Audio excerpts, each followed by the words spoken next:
Hello hi everyone, welcome to our YouTube channel Pratibha empowering skill and knowledge. నేను మీ Mallesh. Junior panchayat secretary recruitment ప్రాసెస్లో ఒక జిల్లాలో లోకల్ క్యాండిడేట్ ఉండి అప్లికేషన్లో ఇంకో జిల్లా మెన్షన్ చేయడం వల్ల అభ్యర్థులు చాలామంది రిజెక్ట్ కావడం జరిగింది.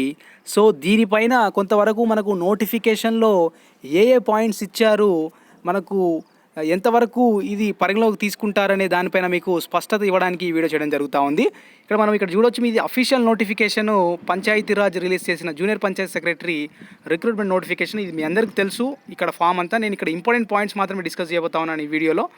ముఖ్యంగా మనం ఇక్కడ చూడొచ్చు, బేసిక్ సర్వీస్ కండిషన్స్లో first point, this is a district cadre post as defined in GOMs number 124 of general administration department. ఏదైతే మనకు ఇష్యూ చేసిన 124 జీవో ప్రకారము ఈ యొక్క రిక్రూట్మెంట్ ప్రాసెస్ అనేది కంటిన్యూ చేయబడతా ఉందని చెప్పి మనకు ఫస్ట్ పాయింట్ ఇవ్వడం జరిగింది. సో మీకు ఇక్కడ నేను కొన్ని ఇంపార్టెంట్ పాయింట్స్ ఉన్న ఈ నోటిఫికేషన్లో అవి డిస్కస్ చేయబోతా ఉన్నాను. ఇక్కడ చూడొచ్చు మీరు, నోట్ అనే టైటిల్తోని ఇక్కడ మనకు 4 పాయింట్లు ఇవ్వడం జరిగింది. ఈ 4 పాయింట్లను మీకు క్లుప్తంగా ఎక్స్ప్లెయిన్ చేస్తాను. The government is not responsible for any dispensary in biodata particulars while submitting the application form through online. The applicants are therefore advised to strictly follow the instructions and user guide in their own interest before submitting the application. Government అనేది ఎటువంటి బాధ్యత వహించదు. మీరు submit చేసే బయోడేటాలో ఏవైనా dispensaries అంటే తేడా కనుక ఉంటే, అంటే తారతమ్యాలు కనుక ఉంటే ఈ గవర్నమెంట్ ఎటువంటి బాధ్యత వహించదని చెప్పి మనకు ఫస్ట్ ఏ పాయింట్ అనేది చెప్తా ఉంది. అలాగే మీరు బి పాయింట్ని ఇక్కడ చూడొచ్చు మీరు, the particulars furnished by the applicant in the application form will be taken as final. అంటే మీరు అప్లికేషన్ ఫామ్లో ఏదైతే సబ్మిట్ చేస్తూ ఉన్నారో దాన్నే ఫైనల్గా పరిగణించబడుతుంది అని చెప్పడం జరుగుతూ ఉంది. And the data is processed, దాని ప్రకారంగానే మీ యొక్క డేటా అనేది ప్రాసెస్ చేయడం జరుగుతుంది. Based on this particular only by the computer. అంటే ఇక్కడ మనుషులు చేయరు, కంప్యూటర్ మాత్రమే మీ యొక్క డేటాను ప్రాసెస్ చేయడం జరుగుతుంది. So candidate should therefore be careful in uploading submitting the application form online. మనకి ఇక్కడ బి పాయింట్ చెప్తా ఉన్నారు చూడండి. అదే అభ్యర్థులు కేర్ఫుల్గా మీ యొక్క డేటాని అప్లోడ్ చేసేటప్పుడు, మరి సబ్మిట్ చేసేటప్పుడు మీరు కొంచెము కేర్ఫుల్గా డేటా సబ్మిట్ చేయమని మనకు బి పాయింట్ చెప్తా ఉంది. అలాగే మీరు ఇక్కడ థర్డ్ పాయింట్ చూడొచ్చు, C point, incomplete or incorrect application form will be summarily rejected. ఏదైతే ఇన్కంప్లీటు మరియు ఇన్కరెక్ట్ అప్లికేషన్ ఫామ్లు ఏవైతే ఉంటాయో అవి రిజెక్ట్ చేయబడతాయని చెప్పి మనకు ఈ సి పాయింట్లో చెప్పడం జరిగింది. అలా ఇక్కడ చూడొచ్చు మీరు, ఇంకా ఇన్ఫర్మేషన్ ఉంది సి పాయింట్లో. The information if any furnished by the candidate subsequently in any form will be not be entertained by the government under any circumstances. So ఏదైతే ఇన్ఫర్మేషను ఈ యొక్క క్యాండిడేట్స్ ప్రొడ్యూస్ చేస్తాడో అది గవర్నమెంట్ ఎట్టి పరిస్థితుల్లో కూడా అనుమతించదు అని చెప్తా ఉంది. The applicant should be careful in filling up the application form and submission. So candidates అంటే అభ్యర్థులు చాలా జాగ్రత్తగా ఈ యొక్క అప్లికేషన్ ఫామ్ని నింపాలి, అలాగే మీరు సబ్మిట్ చేయాలి అని చెప్పి మనకు ఇందులో కొంతవరకు చెప్పడం జరిగింది. అలాగే if any lapse is deducted during scrutiny, అంటే ఇది చాలా ఇంపార్టెంట్ అనమాట. If any labs is detected during the scrutiny, అంటే మీ యొక్క అప్లికేషన్ ఫామ్స్ అనేది స్క్రూటినీ చేయబడినప్పుడు ఏదైనా ల్యాబ్స్ అంటే ఏదైనా తేడా గనక గుర్తించినట్టు అయితే the candidature will be rejected even though he or she comes through the final stage of recruitment process or even at later stage. So ఇక్కడ మీరు సబ్మిట్ చేసిన డేటా ఏదైతే ఉందో అది కంప్యూటర్ తీసుకోవడం జరిగిందని చెప్పి మనకు బిలో చెప్పడం జరుగుతుంది, పాయింట్ బిలో చెప్పడం జరుగుతూ ఉంది. సో మీరు ఈ యొక్క డేటా అనేది కంప్యూటర్ ప్రాసెస్ చేస్తుంది. అలాగే స్క్రూటినీ చేసిన తర్వాత మీ యొక్క క్యాండిడేచర్ అంటే మీ యొక్క డేటా అనేది ఏదైనా ల్యాబ్స్ కనుక డిటెక్ట్ అయిందనుకోండి, మీ యొక్క అభ్యర్థిత్వం అనేది రిజెక్ట్ చేయబడుతుంది even though after final stage of recruitment process అని చెప్తా ఉన్నారనమాట. అంటే ఈ యొక్క final stage of recruitment process అంటే ఏంటంటే, సెలక్షన్ అయిపోయిన తర్వాత, వెరిఫికేషన్ అయిపోయిన తర్వాత, ఆర్డర్లు ఇచ్చిన తర్వాత, జాయిన్ అయిపోయిన తర్వాత కూడా మీ యొక్క అభ్యర్థిత్వాన్ని ఇక్కడ రిజెక్ట్ చేయడం జరుగుతుందని చెప్పి పాయింట్ సి చెప్తా ఉంది. So before uploading submission of application form the candidate should carefully ensure his or her eligibility for this examination. No relevant column of the application form should be left blank, otherwise the application form will be not be accepted. So ఇక్కడ మీకు 4 points అనేవి ఇక్కడ ఇవ్వడం జరిగింది. అభ్యర్థులు ఈ పాయింట్లు కనుక చదివితే మీకు క్లియర్గా అర్థమవుతా ఉంది. ముఖ్యంగా పాయింట్ సిలో క్లియర్గా మెన్షన్ చేయడం జరిగింది, పాయింట్ బి పాయింట్ సిలో క్లియర్గా మెన్షన్ చేయడం జరిగింది. మీరు సబ్మిట్ చేసినప్పుడు మీ డేటా అనేది కంప్యూటర్ ప్రాసెస్ చేయడం జరిగింది. చేసిన తర్వాత దాని ప్రకారంగానే మీకు సెలక్షన్ ఇవ్వడం జరిగింది. ఒకవేళ సెలక్షన్ ఇచ్చిన తర్వాత కూడా స్క్రూటినీ చేసినప్పుడు మీ యొక్క డేటా అనేది ల్యాబ్స్ కనుక డిటెక్ట్ చేసినట్టయితే, అంటే తేడా కనుక ఉన్నట్టయితే మీ యొక్క candidature after final stage of recruitment process అయిన తర్వాత కూడా రిజెక్ట్ చేయడం జరుగుతుందని చెప్పి ఈ యొక్క పాయింట్స్ ఇవ్వడం జరిగింది. సో అభ్యర్థిని ఒకటే రిక్వెస్ట్ చేస్తూ ఉన్నాను, మీరు GOMS నెంబర్ 124ని ఒకసారి క్లియర్గా చదవండి.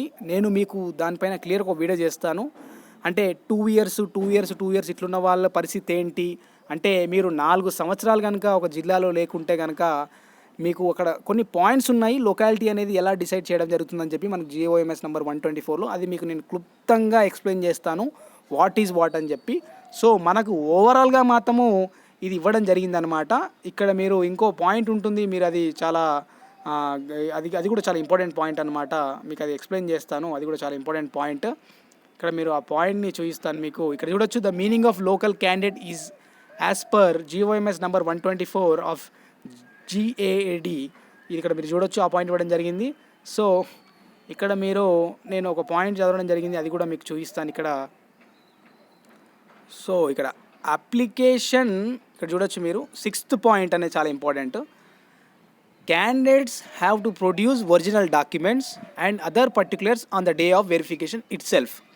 If candidate fails to produce any of the required documents, and if the particulars furnished by him or her in the application do not tally with the original documents produced by him or her, then his candidature will be rejected, disqualified without any further correspondence. So ఇక్కడ మీకు ఈ పాయింట్లో చెప్తా ఉన్నారు, మీరు అప్లికేషన్లో submit చేసిన data మరియు వెరిఫికేషన్ అప్పుడు ప్రొడ్యూస్ చేసిన డేటా. అంటే చాలామంది ఈ యొక్క కామెంట్ సెక్షన్లో నన్ను అడగడం జరిగింది, వెరిఫికేషన్ ఇట్ సెల్ఫే మేము రిజెక్ట్ చేయలేదు, మేమందరూ సెలెక్ట్ అనుకున్నామని అంటా ఉన్నారు.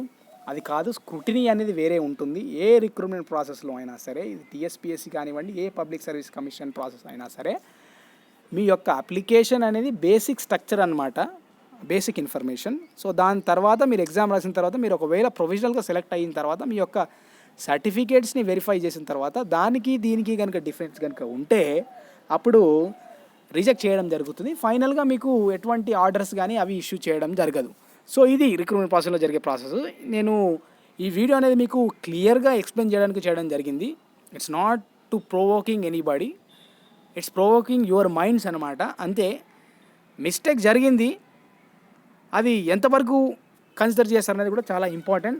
బట్ మనకు ఉన్న రికార్డెడ్ డేటా ప్రకారం కన్సిడర్ చేస్తారా చెయ్యరా అనేది మీకు అర్థమైందని అనుకుంటా ఉన్నాను. ఎందుకంటే ఇదంతా మనకు నోటిఫికేషన్లో మెన్షన్ చేయడం జరిగింది కాబట్టి ఎంతవరకు పరిగణిస్తారనేది మనం చూడాలి. నేను GOMS నెంబర్ 124ని క్లియర్గా మీకు ఎక్స్ప్లెయిన్ చేసే ప్రయత్నం చేస్తాను. నేను వైట్ బోర్డ్ తీసేయడం జరిగింది, అక్కడ ఎక్స్ప్లెయిన్ చేసేవాడిని. నేను ఒక ప్రొజెక్టర్ పెట్టినా కొంత ఆ లైటింగ్ అంత ప్రాబ్లం ఉంది. సో అందుకే ఈ ఫోన్లోనే మీకు చెప్పడం జరుగుతూ ఉంది. లేకపోతే బోర్డు పైన ఎక్స్ప్లెయిన్ చేసేవాడిని, అది కూడా కొంచెం టైం పడుతుంది ఆ బోర్డు అంతా సెట్ చేయడానికి. సో నేను మీకు అక్కడ ఎక్స్ప్లెయిన్ చేస్తాను క్లియర్గా వాట్ ఈజ్ వాట్ అని చెప్పి. మొత్తం మీద అయితే ఇది అభ్యర్థులకు క్లారిటీ వచ్చిందని అనుకుంటా ఉన్నాను. ఎవరైతే ఇటువంటి అంటే ఇతర డిస్టిక్ లొకాలిటీ ఉండి వేరే డిస్టిక్లో లొకాలిటీ క్లెయిమ్ అంటే బై మిస్టేక్ అప్లికేషన్లో అట్లా పడి ఈ యొక్క ఫర్దర్గా వాళ్ళు కూడా వీళ్ళు రిక్వెస్ట్ చేయడం జరుగుతుంది గవర్నమెంట్ని. బట్ ఎంతవరకు పరిగణలోకి తీసుకుంటారు, ఎంతవరకు ఈ యొక్క ఇష్యూ రిజాల్వ్ అవుతుంది అనేది మనం చూడాలి. నేను మీ అందరికీ చెప్పాను, నేను మీకు ఒక ఐడియా ఇస్తానని చెప్పి. సో నేను ఆ ఐడియాలో ఏం చెప్పానంటే, ఆల్రెడీ వీడియో కూడా చేశాను, అప్లోడ్ చేస్తాను. సో ఇక్కడ ఇష్యూ ఒకవేళ సెకండ్ సైకిల్ అప్పుడు మీకు యాక్సెప్టెన్స్ ఇచ్చి కనుక పెడితే అందరూ మీరే ఉండడం జరుగుతుంది కాబట్టి అది అవుతుందా లేదా అనేది డౌట్గా ఉంది. సో నేను కొంతవరకు దానిపైన బ్యాక్గ్రౌండ్గా అనాలిసిస్ చేసి నేను మీకు ఆ వీడియో ఇచ్చే ముందు అది ఆచరణ సాధ్యమా కాదా అని చెప్పి నేను 1కి 10 సార్లు ఆలోచించుకొని మీ ముందుకు ఆ వీడియో ప్రజెంట్ చేయడం జరుగుతుంది. మొత్తం మీద ఇది మీకు అర్థమైందని అనుకుంటా ఉన్నాను. మనకు 4 పాయింట్లు మరియు ఇంకో పాయింట్ ఇవ్వడం జరిగింది కాబట్టి, సో అభ్యర్థులు అలా ఎవరైనా మీకు నేను మభ్యపెట్టడానికి వీడియో చేయట్లేదు, వాస్తవాన్ని మీకు అర్థం చేయడానికి వీడియో చేయడం జరిగింది. ఇంకొంతమంది హార్ష్గా కామెంట్ చేయడం జరిగింది. వాళ్ళందరూ నేను యూజర్స్ని అందరినీ తీసి పడేశాను ఛానల్లో నుంచి. నేను ఒక ఇన్ఫర్మేషన్ ఇచ్చినప్పుడు ఇన్ఫర్మేషన్ ఎంత వ్యాలిడిటీ ఉందని మీరు నన్ను అడగాలి, కానీ మీరు తిరుగుతూ ఉన్నారు, మా బాధలు మీకు తెలుస్తలేవా అంటే, మీ బాధలు నాకు తెలిసి మాత్రం నేనేం చేస్తా చెప్పండి? నేనేం చేయలేను. Mallesh is not a supreme authority to take a decision. ఇదేంటంటే ఇది గవర్నమెంట్ పరిగణలోకి తీసుకుంటా లేదనేది ఇంపార్టెంట్. కాబట్టి మీ అందరికీ ఈ వీడియో కనుక నచ్చితే లైక్ చేయండి, అభ్యర్థులందరికీ షేర్ చేయండి. ఇంకా ఏమైనా డౌట్ ఉంటే కింద కామెంట్ బాక్స్లో కామెంట్ చేయండి. తద్వారా మీకు మంచి మంచి వీడియోస్ తీసుకొచ్చే ప్రయత్నం చేస్తాను. ఇలాంటి వీడియోస్ కోసము ప్రతిభ యూట్యూబ్ ఛానల్ సబ్స్క్రైబ్ చేయండి, నన్ను ఎంకరేజ్ చేయండి. Thank you for watching. Signing off. నేను మీ మల్లేష్.